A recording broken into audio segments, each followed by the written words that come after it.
Hi, guys. This is Brandy Fox, owner of Be the Entrepreneur Consultant Agency, where we specialize in streamlining the startup process for new and aspiring entrepreneurs. Today, we're going to talk about the three top budgets that you need to create your investor ready business plan and also to be able to plan your financial projections for your business. Finances are one of the top things that new and aspiring entrepreneurs hate. I ain't even gonna lie. As a seasoned entrepreneur, I hate the financial part of the businesses, the balances, the projections, the P&L statements, profit and loss. That's what that is broken down to. It makes me cringe. I'm so grateful for my accountant. She makes my life easier, but all of us are not able to have an accountant at the beginning, and I did not have an accountant at the beginning. So when you don't have somebody to give you that startup support, create your form, so on and so forth, it's important that you know what documents you need to make sure your business is growing the way it needs to make sure that it starts the way it needs to, and also to make sure that your business is staying on track with your growth projections that you put in place. So today we're going to talk about the top three budgets that you need for investors as well as just for your basic general business plan. So the first budget we're going to talk about today is our startup budget. So your startup budget is basically the cost of everything that you need to start your business minus products and inventory. So this includes things like your social media. This includes things like Google setup, your Gmail, how much it's going to cost if you have a building, how much will your bills be, how much will it take for you to get some of your business website done, your logo created. So all those business startup needs that you have, this is the form that you will put that on. And this startup budget is actually available in our book for BTE budget bundle, and that includes 10 budgets that you can use as a new or inspiring entrepreneur to make sure that as you grow, you're able to take care of all your business needs and you have the financial support to grow with your business. So, with our startup budget, what I love about it is that it's already pre-formulated. So, what that looks like is you put your budget goal right here at the top. So, let's say if you know you cannot spend more than $5,000 to start your business, you would type in $5,000 in that block, and that lets you know where you're at this point. So we're going to delete this out of here because we don't need that. So if you have it all at zero, we have a $5,000 budget goal and we're right at 5,000 because we have not put anything in yet. So what you would do with this form is you put in your donate, you put in the expense, so whatever it is that you're buying, and then you categorize it. Is it something important, non-important, or something that you can postpone to later? Your non-important means that it's something that you need, but it's not something that you need right now for your business to actually start. Your important items are items that you need that are essential for your business to start. For example, if you are a massage therapist, having a massage table is important. That's a necessity. A non-important asset for a massage therapist would be something like a table warmer. Something that you can postpone as a massage therapist is hot stones. So that's how you would break it up. You want to make sure you know what's important and what's not important, but you want to list everything in one place. So as you're creating your startup bundle, you start putting in things that you need. You need your domain name. So to buy your domain, we'll just put $100 in here.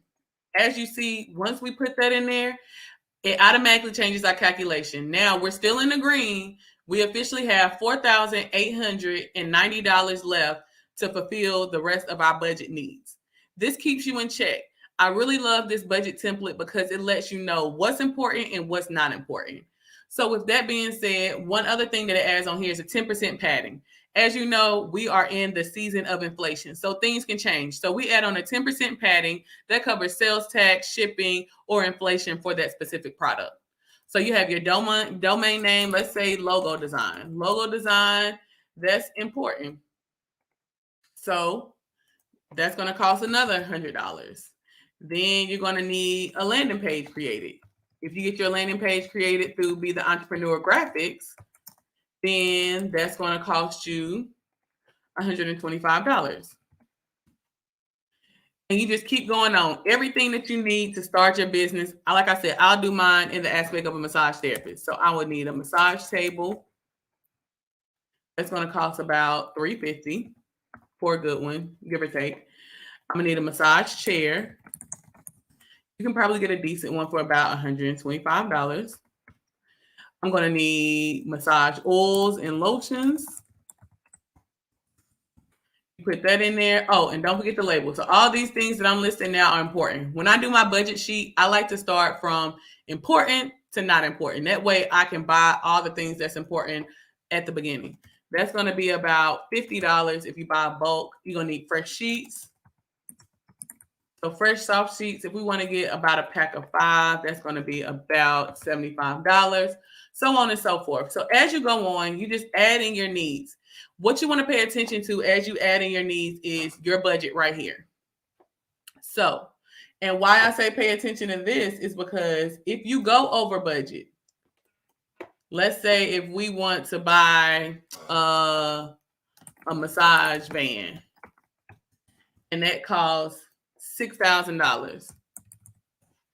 If you look up here now, we went from green to red. Now we are over budget $2,617. So your startup budget is important because it lets you know what you can afford and what you can't afford. And these are all things that you're going to add in your business plan. And if you're creating this for investors, you will put this in your investor plan as well, because it will let you know what you need and what you don't need. If you scroll down to the bottom, these are your overhead expenses. So this would be your ongoing expenses. So let's say if you're renting a location, so rent for a massage therapist, let's say that's $600 a month. What's another overhead expense? Your telephone number, your business telephone number. You have to pay for that monthly. Let's say that's $30 a month. So all your overhead expenses you would put here. So that way you will kind of know how much it is. And what I love at the bottom is once you finish everything, you add everything in, it totals everything at the bottom. So it lets you know that based off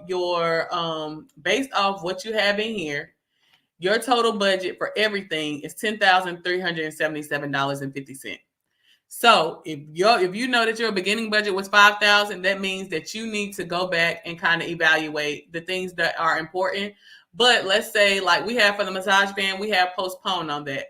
So for me, if I'm going to postpone it, I want to make sure my spreadsheet looks right. We're going to just put a 0 on it, but we're going to leave it on there as postponed. So we'll know that this is something that we want soon. So these are all the elements of a startup budget. And this is one of the forms that you will need as a new or aspiring entrepreneur to let your investors know or to keep track of what you need to start your business adequately.